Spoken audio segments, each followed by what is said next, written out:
When you try to give away a brand new video game and none of your friends are interested in it, what does that say about the video game?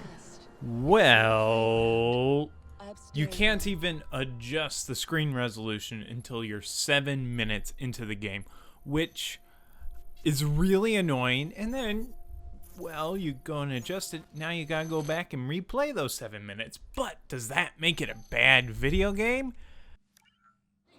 What else can we do? It's complicated. That's bad trombone animations. 0 out of 10. Worst game ever. Cut the review.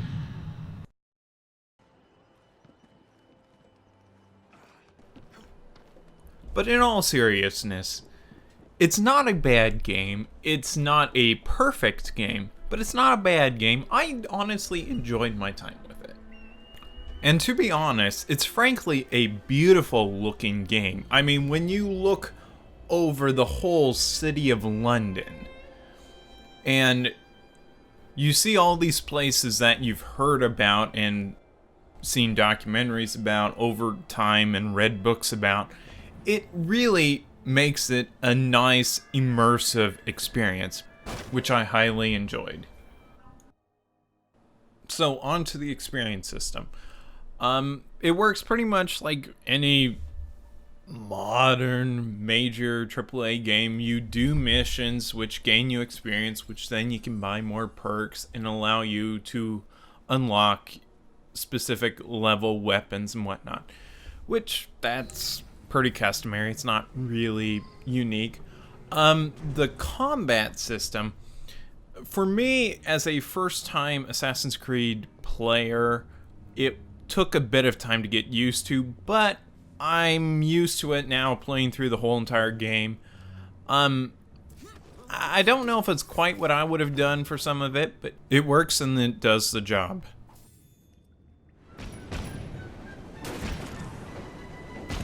Now, of course, the combat does vary a bit through the game. You're doing specific things, which does make it a better experience, but this with the Gatling gun, it's fun. But then you go and have issues where, well, it doesn't really render on your sort of a cutscene, and that really doesn't look good. And a train can't stop that fast. I mean, even a steam train can't. Now, for the bonus points for doing missions, a lot of stuff you have to do that before you complete the other outside stuff, which is annoying, and sometimes you forget to do that, and it's just annoying.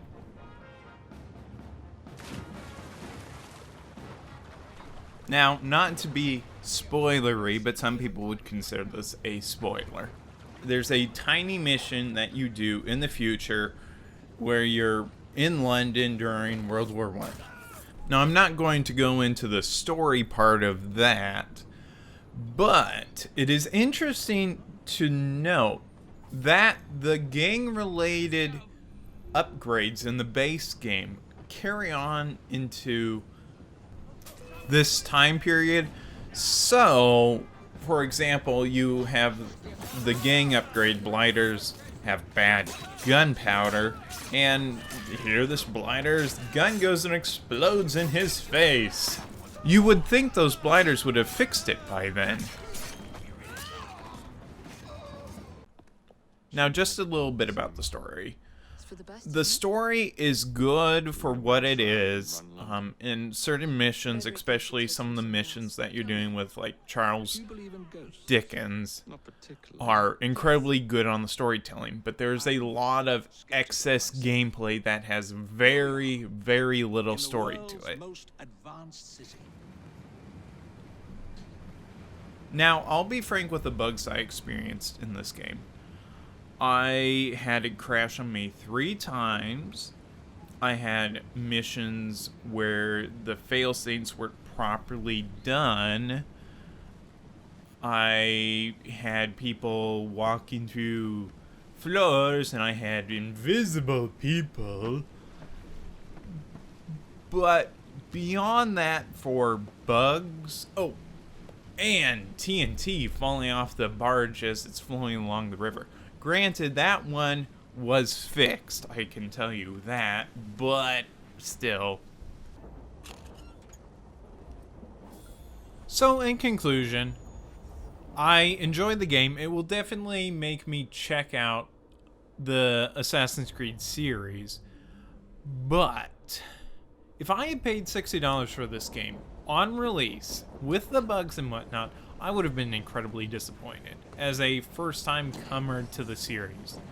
Granted, I got the game as free compensation for an issue, but I mean, anymore now you can probably get this game for on sale for around $40. So if you're interested in it, I would pick it up.